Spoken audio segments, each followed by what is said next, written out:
चाहिए, लेकिन ट्रैक्टर से बैठना नहीं चाहिए।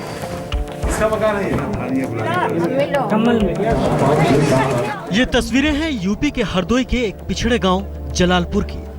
आजादी के बाद पहली बार इस गांव के जिले का पूरा अमला एक साथ पहुंचा है।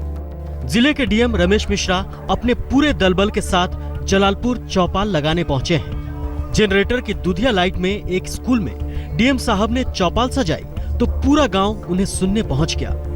मंच सजा तो डीएम साहब की नजर में आने के लिए लोगों ने कोई मौका नहीं गंवाया।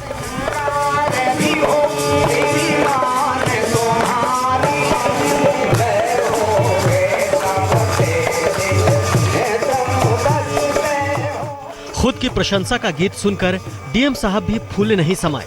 गाना खत्म हुआ तो डीएम साहब ने खुद माइक संभाल लिया, एक बच्चे को बुलाया और पहाड़ा सुनाने के लिए कहा।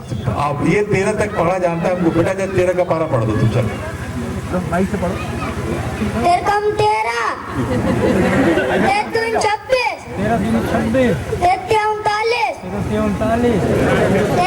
117 गांव के बच्चे के टैलेंट से डीएम साहब गदगद हो गए। इतने खुश हुए कि बच्चे को वहीं रखी माला पहना दी। तो बैठना किनारे से टूट जाना चाहिए, लेकिन ट्रैक्टर से बैठना नहीं चाहिए। आप सोच रहे होंगे कि अचानक से ऐसा क्या हो गया कि एक पिछड़े गांव में जिले की पूरी सरकार ही पहुंच गई। क्यों ठंड में हरदोई के डीएम रमेश मिश्रा गांव वालों से मिलने उनके घर पहुंचे? जवाब खुद डीएम साहब से ही सुनिए। इसमें आने का मुख्य उद्देश्य था कि गांव में जो विकास के कार्यक्रम हमारी सरकार चला रही है उस कार्यक्रमों का हम भौतिक सत्यापन कर लें और गांव की जो समस्याएं हैं उन समस्याओं का निदान करें।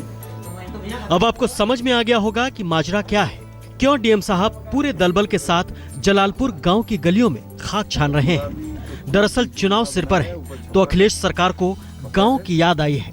फरमान जारी हुआ है कि हर जिले के डीएम पूरी टीम के साथ एक रात गांव में बिताएंगे। बड़े सरकार का आदेश हुआ तो जिले के छोटे सरकार की कार गांव की ओर घूम गई। जो चौपाल लगाई गई ये शासन के निर्देश पे लगाई गई। इसमें हमारे जिले के जिलाधिकारी महोदय डीएम साहब श्री रमेश मिश्रा जी आए थे, डिप्टी कमिश्नर आए थे और हमारे क्षेत्र के एसडीएम साहब, तहसीलदार साहब, ब्लॉक के बीडीओ साहब और क्षेत्राधिकारी महोदय सब लोग मौजूद थे। जनता की समस्याओं को सुना गया, जनता की बातों को ध्यान दिया गया, तुरंत निस्तारण के लिए आदेश किए गए। जलालपुर गांव पहुंचे डीएम साहब को पहली बार लगा कि गांव में सरकारी योजनाओं का फायदा लोगों को नहीं मिल पा रहा है। उन्होंने समाजवादी आवास योजना से लेकर मनरेगा मजदूरों की समस्याओं की खुद समीक्षा की। हालांकि गांव के लोग तो बस इसी बात से खुश थे कि जिस जिलाधिकारी के दर्शन के लिए ये उनके दफ्तर में सुबह से शाम तक बैठे रहते हैं वो खुद उनके पास चलकर आए हैं।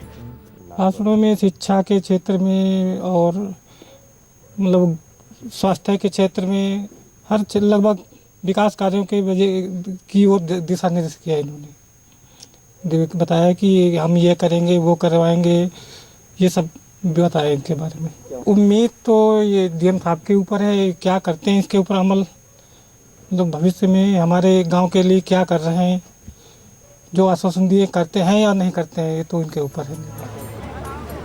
गांव वाले अच्छी तरह से जानते हैं कि गांव में जिलाधिकारी का आना सिर्फ एक औपचारिकता है, होना वही है जो अभी तक होता रहा है। लेकिन लोग इस बात से खुश हैं कि डीएम साहब के गांव आने से ही सही उनका गांव मीडिया की सुर्खियों में आ गया है। प्रशांत पाठक, हरदोई, आज तक। नमस्कार, मैं हूं श्वेता सिंह। गांव आज तक में आपने हरदोई उत्तर प्रदेश की ये रिपोर्ट देखी। आगे बढ़ते हैं और बुंदेलखंड का रुख करते हैं हम। बदहाली के लिए सुर्खियों में रहने वाले बुंदेलखंड के दिन लगता है अब बहुरने वाले हैं। सरकारी आदेश के मुताबिक अफसर सूखे से मर रहे बुंदेलखंड के गांव में दर्शन देने लगे हैं। हाल ही में उत्तर प्रदेश के मुख्य सचिव आलोक रंजन ने बांदा के कई गांवों का दौरा किया। इतना ही नहीं, एक गांव के सरकारी स्कूल में उन्होंने रात भी बिताई। लेकिन सवाल यह है कि क्या अफसरों के गांव जाने भर से गांव वालों के अच्छे दिन आ जाएंगे? बदहाल बुंदेलखंड की इन तस्वीरों को देखकर आपको अंदाजा लग गया होगा कि यूपी में चुनाव की घड़ियां अब नजदीक आ गई हैं। नेता गांव के चक्कर लगाना शुरू करें उससे पहले अधिकारी सरकार की छवि सुधारने में जुट गए हैं। यही वजह है कि देर रात 12 बजे तक मीटिंग करने के बाद सुबह करीब 7 बजे मुख्य सचिव आलोक रंजन पूरे दल बल के साथ बुंदेलखंड के गांवों का जायजा लेने निकले। लोहिया आवास, टूटी हुई नालियां और पीने के पानी की समस्याओं के साथ लोगों ने आलोक रंजन को अपना दुखड़ा सुनाया। समाजवादी आवास योजना की हकीकत जानने मुख्य सचिव लोगों के घर भी गए। इस दौरान वहां मौजूद बच्चों से हल्के फुल्के सवाल भी पूछे।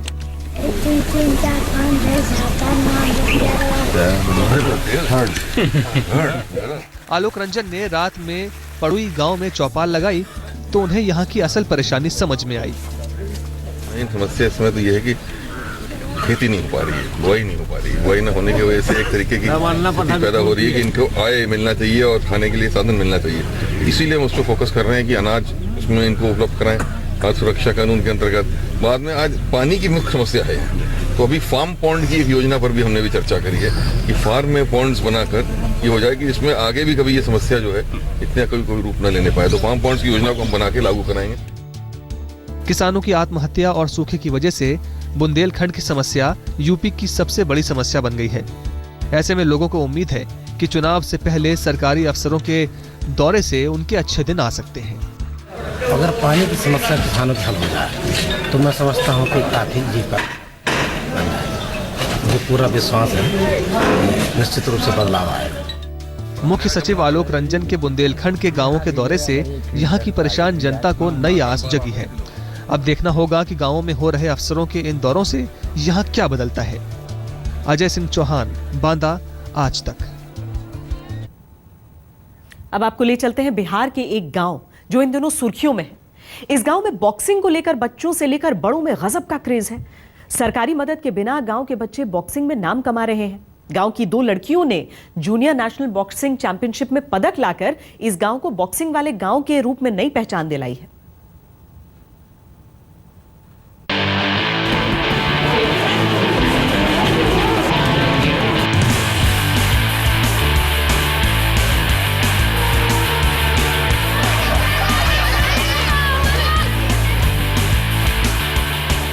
बॉक्सिंग की प्रैक्टिस कर रहे बिहार के सारण जिले के गांव दिघवरा के ये बच्चे मैरी कॉम और बॉक्सर विजेंद्र की तरह नाम कमाना चाहते हैं।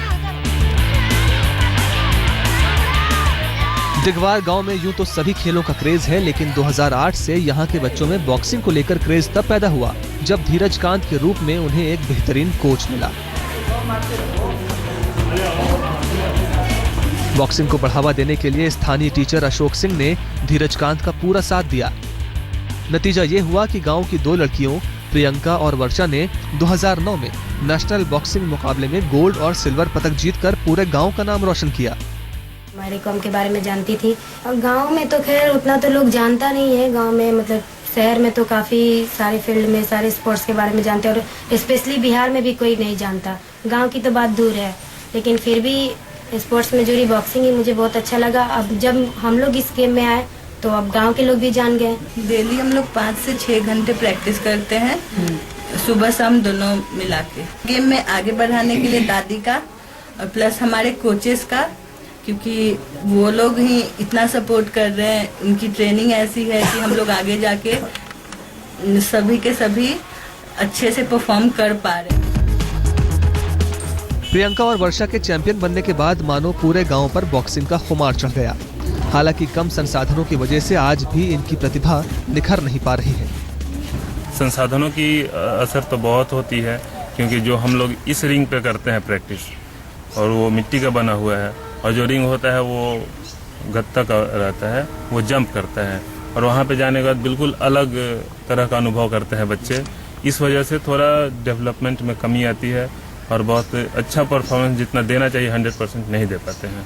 इस बार मन मैंने बनाया कि कहीं से चंदा करके कुछ करके अपने फंड से कहीं न कहीं से इस बार मार्च तक रिंग का व्यवस्था हम लोग कर लेंगे, ताकि हमारे खिलाड़ी रिंग के अभाव में जो बेहतर खेल का प्रदर्शन नहीं कर पाते हैं, कम से कम उनको रिंग जब मिल जाएगा तो राष्ट्रीय स्तर पर तो अभी खेल पाते ही हैं, अंतर्राष्ट्रीय स्तर पर भी उनकी पहचान बने। कम संसाधनों में ये बच्चे जिस तरह का खेल खेल रहे हैं वो काबिले तारीफ है। दिघवार गांव के लोगों का कहना है कि अगर सरकार इनकी मदद करे तो वो दिन दूर नहीं जब ये बच्चे पूरी दुनिया में बिहार का नाम रोशन करेंगे। आलोक कुमार जायसवाल, छपरा, आज तक। हरियाणा के फतेहाबाद में एक गांव है कुम्हारिया। इस गांव में लोग कई साल से सरकारी अफसरों के चक्कर काट रहे थे। उनकी दरखास्त थी कि उनके गांव में एक बस स्टैंड बना दिया जाए ताकि पढ़ाई के लिए शहर जाने वाली लड़कियों को थोड़ी सहूलियत हो जाए। लेकिन सरकारी अफसर कान में तेल डालकर सो रहे थे। आखिरकार एक दिन गांव वालों ने खुद के पैसे से गांव में बस स्टैंड बनाने का फैसला कर लिया। अब अफसर इस गांव का नाम सुनकर भी डर जाते हैं। हरियाणा के फतेहाबाद के गांव कुम्हारिया का ये बस स्टैंड उद्घाटन के साथ ही सुर्खियों में आ गया है। गांव वालों के मुताबिक इस बस स्टैंड को बनवाने के लिए सालों सरकारी अफसरों की परिक्रमा की, लेकिन नतीजा कुछ नहीं निकला। थक हार कर गांव वालों ने खुद के चंदे से इसके निर्माण का फैसला किया। समाज को बड़ा संदेश देते हुए इस नए बस स्टैंड के उद्घाटन के लिए कैंसर को मात देने वाली कोमल और गांव की सबसे पढ़ी लिखी लड़की मोनिका को बुलाया गया। हमारे गांव के लोगों ने ये जो बस स्टैंड बनवाया है, इसका मैंने जो उद्घाटन किया है उससे मुझे बहुत अच्छा लग रहा है। यहाँ पे कोई जगह नहीं थी रुकने की, तो गांव वालों ने मिलके सभी युवा क्लब ने सभी ने बस स्टैंड बनवा के अच्छा काम किया है। तो यहाँ पे दिक्कत होती थी, पहले बारिश आती और आती तो फिर दिक्कत होती थी, इसलिए गांव वालों ने अच्छा प्रोग्राम किया।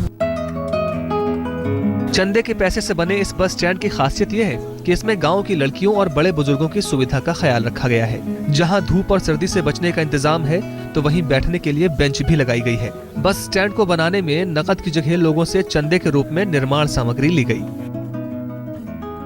यहाँ पे मतलब लोकल साधन थे, जैसे बाइक वगैरह, बसें भी चलती है, लेकिन जो गांव की लड़कियाँ फतेहाबाद पढ़ने जाती है उन मतलब वो बस की या साधन का वेट यहाँ पे खड़ा होके मतलब करते थे। यहाँ पे कोई बैठने की कोई जगह नहीं थी जी।